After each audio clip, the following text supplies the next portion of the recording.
Weather threatening the Cotton Bowl up in Dallas. All eyes for the Texas Longhorns on what is happening there. Locked On SEC starts right now. You are Locked On SEC, your daily podcast on the Southeastern Conference. Part of the Locked On Podcast Network, your team every day. And what is happening, everybody? Welcome into Locked On SEC. It's great to have you guys along. On today's show, we will discuss being one day away from Texas and Ohio State in the semifinal playoff game. I'm Chris Gordy. Thanks for making Locked On SEC your first listen every day. Shout out to everydayers. We're free and available wherever you get your podcasts and on YouTube. Part of the Locked On Podcast Network, covering your team every day. And today's episode brought to you by FanDuel. From big upsets to game-winning drives, the NFL playoffs are better with FanDuel. New customers can bet $5 and get $200 in bonus bets, guaranteed win or lose. Visit FanDuel.com today to get started. All right, we are one day away from Texas and Ohio State in the semifinal playoff game. The Cotton Bowl must go on. Officials from the bowl releasing a statement earlier in the week indicating that Friday's college football playoff semifinal could be delayed depending on the weather. But yesterday, Cotton Bowl officials releasing a statement saying the game will be played as scheduled. They said, we continue to monitor weather reports, and over the last 24 hours, forecast for later in the week has improved according to the National Weather Service. We've been meeting routinely with city officials, the director of transportation for North Texas, and the college football playoffs. Should the forecast shift, we are prepared for all contingencies. In the statement, they said North Texas highways are always being brined, and plans are in place to ensure a safe environment for everyone in and around AT&T Stadium. Teams arrived yesterday, and today seems to be the brunt of this. If you're listening on Thursday, ice and snow and whatever, but winter storm expected to dump somewhere between 3 to 5 inches along the Red River up until Friday, and the Dallas-Fort Worth Metroplex could see accumulations of snow and ice anywhere from 1 to 3 inches. But the slick roads, that is the one thing most people are concerned about. A lot of Texas fans changing their travel plans, either coming in earlier in the week or delaying coming in day of on Friday. But kickoff between the Longhorns and Buckeyes set for 6:30 Central Friday evening in Arlington. And like I said, City of Dallas appears to be prepared. Yahoo Sports' Ross Dellinger reported a couple days ago that he thought there were little to no serious discussions about possibly postponing the game. But we have seen that the price to get in to see the game as of late Tuesday, the get-in price was hovering around $100 on SeatGeek and some of the other resellers out there. We recommend you guys go check out the Game Time app. Obviously, plenty of great pricing there on the Game Time app. But Texas did reveal yesterday the uniforms they will wear against the Buckeyes. They're going to go with their all-white look, despite being the home team. The football's program social media team put out the picture of the icy white uniform photos with snowflake emojis. So, yeah, a little wintry mix there in Dallas. The Texas Longhorns will go with the wintry mix white jerseys. Ohio State's still sitting at about a 5.5-point favorite over at FanDuel. But a lot of people believe that Texas playing in Dallas is going to be a heavy Longhorn crowd. Now, Ohio State's fans always travel very well, but going to be a very pro Longhorn crowd. We'll see if they can get behind their team and get loud, and maybe some home field advantage there for them. Now, Quinn Ewers, he has a decision to make when the season ends, but right now he's staying locked in on the task at hand. He was asked this week at their media session about, some reports out there that there are some offers for him, the transfer portal. And if he doesn't decide to go to the NFL draft, he could hit the transfer portal and head elsewhere.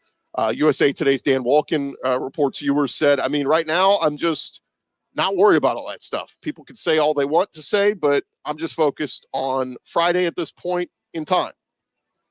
Of course, Ewers began his career at Ohio State before transferring to Texas. And On Three's Pete Nakos said that Quinn Ewers has received a $6 million offer to remain in college football and enter the transfer portal. Now, we don't know what school that would be. I've even heard some people say it could be Ohio State. They would certainly take him. Notre Dame could be an interesting one, moving on from Riley Leonard. So there's some interesting schools out there that if he decides to wait another year on the NFL and go play another year of college, we just know this: Arch Manning is the man waiting in the wings at Texas. 2025 at Texas will be the Arch Manning year. So again, whether Quinn Ewers wants to go on to the NFL or go play somewhere else, I think most Longhorn fans would like to see him go out on top, win them a championship, and then, hey, best of luck, Quinn, whatever you decide to do. But he will have to take care of Ohio State first and foremost. Ewers did take some time to reflect on when he first arrived at Ohio State's campus and what it's going to be like playing the school where he first started. And he said, look, it's going to be awesome just to get to see all those guys again. I feel like I made some really good relationships while I was there, and those guys are fun to be around. They took me in at kind of a weird time. It was in the middle of fall camp. But he said, look, I felt like I belonged there. Me and Jack Sawyer were roommates my freshman year with some other guys. It's going to be cool to get to see all of them. So, yeah, certainly one of the fun storylines of this game. And like we said, Texas, the SEC's last chance at a national championship as the lone SEC team remaining. So, look, whether you root for Texas or not, if you're an SEC fan, you don't have to do the conference pride thing. I get it, but bragging rights. I've brought it up all week. The SEC has won 13 of the last 18 national championships. If Texas were to win it in their first year in the conference, that would be 14 of the last 19. So, again, conference pride. I get it, though. If you don't get into all that, totally understand.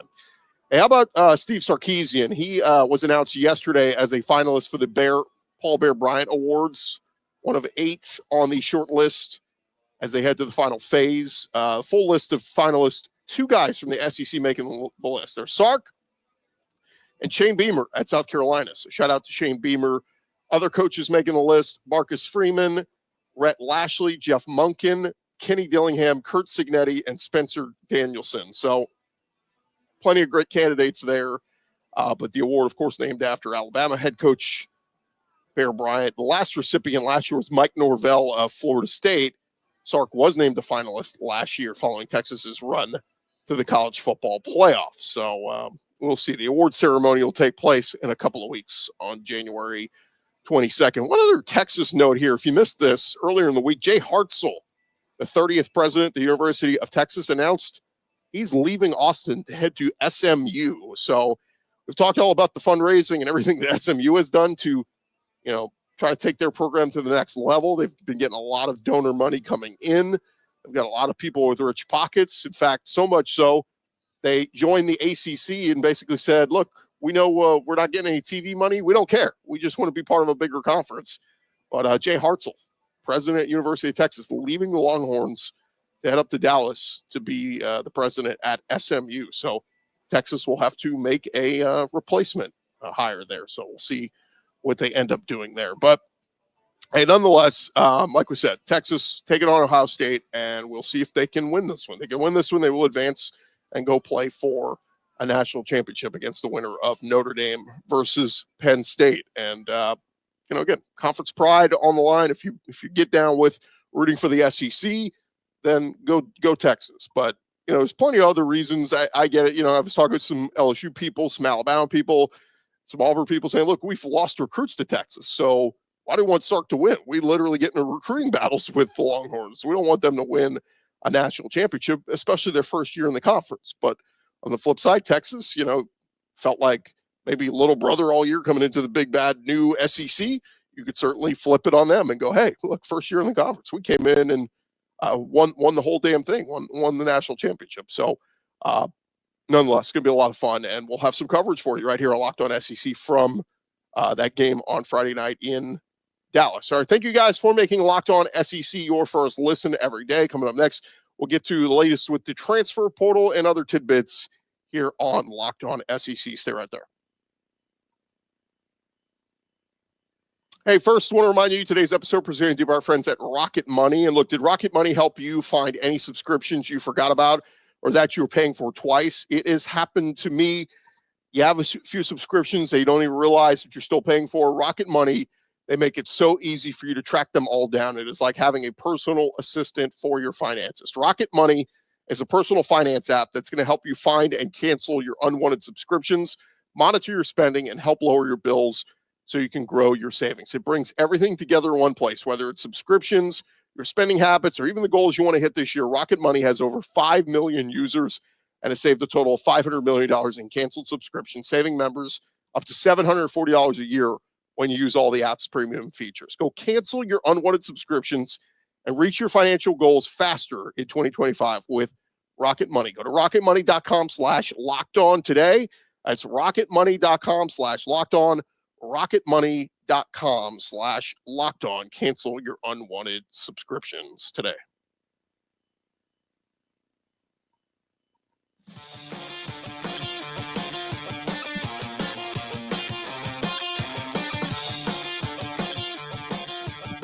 All right, run along here, Locked On SEC, and need to get you guys caught up on the latest news going on around the conference. By the way, thanks for jumping in with us as we head into this offseason for a lot of SEC teams. We'll keep you guys up to date with all the latest news going on around with the transfer portal, coaching hires, all that kind of stuff as we get you set for spring ball counting down the days. We'll also talk a little basketball as that gets a little bit bigger now that we're into conference play. But let's jump into it. We got some tidbits we need to get to. And over at Auburn, they are making some hirings on their defensive coaching staff. Auburn made 2 additions to the defensive side of the ball. Hugh Freeze announcing on Wednesday the hiring of TJ Rushing and Rock Bellantoni to the on-field staff. Rushing will coach safeties, while Bellantoni will be in charge of outside linebackers at Auburn. Both coaches have previous ties to Auburn. Rushing was on the support staff in 2024 as a special assistant to the head coach, and Bellantoni coached at Auburn in 21 and 22. Bellantoni spent the last 2 seasons as FAU's defensive coordinator. Hugh Freeze saying in a press statement, we were excited to move TJ back into an on-field role, as well as welcome Rock Black back to the Plains. TJ has a Super Bowl champion pedigree, is an outstanding coach who relates very well with our players. Look, Auburn's got to get better defensively. Their pass defense efficiency ranked 8th in the SEC last year, 45th in the country, but an improved pass rush. Certainly, they ranked tied for 13th in the SEC with just 68 tackles for loss, so they need to get better there. All right, some good news over at Alabama. It feels like there's been a lot of bad news lately with guys heading to the portal and declaring for the draft and losing a bunch of guys. Well, yesterday I got some good news. Jeremy Bernard, wide receiver, looking to run it back at Alabama, revealed his decision to Pete Thamel yesterday, and he was considerate going into the 2025 NFL draft. Instead, he will return for another year to play for Kalen DeBoer. Send a statement, I know with the people coming back and the newcomers coming in, just being able to have this season to be a leader, I think we will make it really far this year. Again, pivotal year for Kalen DeBoer heading into year 2 in Tuscaloosa. Jeremy Bernard played for Michigan State in 22, was a key piece on that Washington team in 2023. They made it all the way to the national championship game. But look, and he was playing behind some big name players like Roma Dunze and other guys. But his first season in Tuscaloosa led the team with 50 receptions, finished second to Ryan Williams in yardage with 794 receiving yards and or two more touchdown catches for Ryan Williams. But together, Bernard and Williams should be a good 1-2 punch for whoever is going to be the quarterbacks. It could be Ty Simpson. Is it going to be the freshman Keelan Russell coming in? We got all spring and summer to discuss that. But good news is they bring back Jeremy Bernard with Ryan Williams. Could be, like I said, good 1-2 punch there at wide receiver. Also for Alabama, Keon Sabb coming back. The Alabama safety announcing on social media he's coming back to try to chase a national championship. He said, look, the season ended early for me with injury. Did not finish the way any of us wanted. Have a lot left to help this team accomplish. Look forward to leading the 2025 group. Cannot wait to get back on the field, start working towards our ultimate goal of winning a national championship. Sabb, of course, transferred in from Michigan, closed out the year with 39 tackles, 2 interceptions, 4 pass deflections over 7 games. Like I said, played in 18 games with 4 starts across 2 seasons at Michigan before transferring to Alabama. One other Alabama note here real quick. They did lose offensive tackle Elijah Pritchett. Reports are he is heading to Nebraska to go play for Matt Rule. So a couple of guys from the SEC heading over to play for Matt Rule and Nebraska. But 6'6", 327 pounds, big-time offensive lineman Elijah Pritchett heading out the door there. All right, over at Georgia, Dylan Bell is coming back. The junior wide receiver announcing on Instagram he is coming back, saying, let's run this back in a social media post. Could have declared for the draft, could have explored transferring elsewhere, but he is staying in staying in Athens, and he'll be joined next year by USC wide receiver Zachariah Branch and former A&M wide receiver Noah Thomas. So going to be a different looking wide receiver room there for Georgia. And obviously they'll lose Carson Beck, but Gunnar Stockton expects to be the guy. Dominic Lovett out of eligibility. Arian Smith declared for the draft, moving on. So hopefully get those new guys in the mix, but having Dylan Bell back will help. I mentioned Noah Thomas. Like I said, it was rumored earlier this week, but made it official. Spent 3 seasons in College Station, made 73 total receptions, 6'6", 200-pound wideout, and again, going to be a big addition there for Gunnar Stockton and team over there in Athens. One more note on Georgia. They made an addition to their secondary. We told you guys about a week ago, Adrian Maddox, a transfer safety from UAB, committed to the Florida Gators. Well, just a few days later, it's not going to Florida, going to Georgia.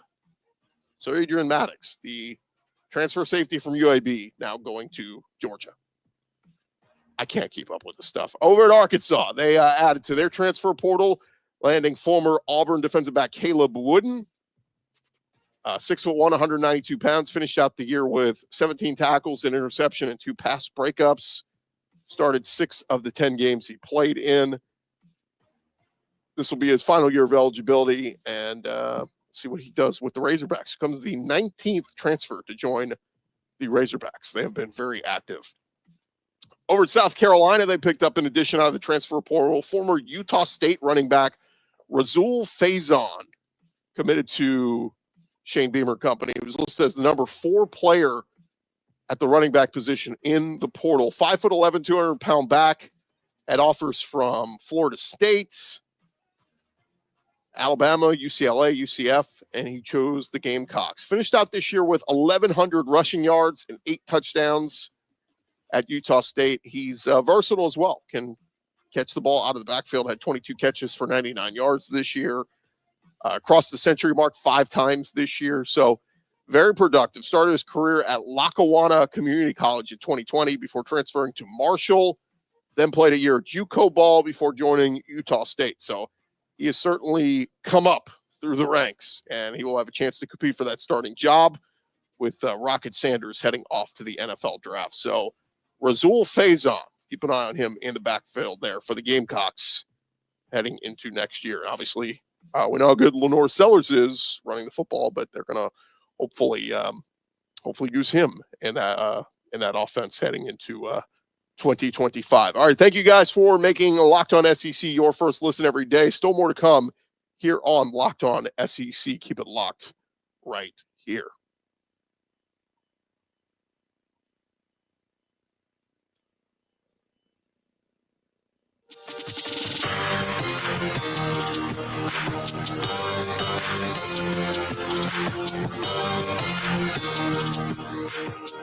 All right, we're along here Locked On SEC, and before we call the show, I did want to update you guys a little bit on the SEC hoops world. There was Joe Lunardi.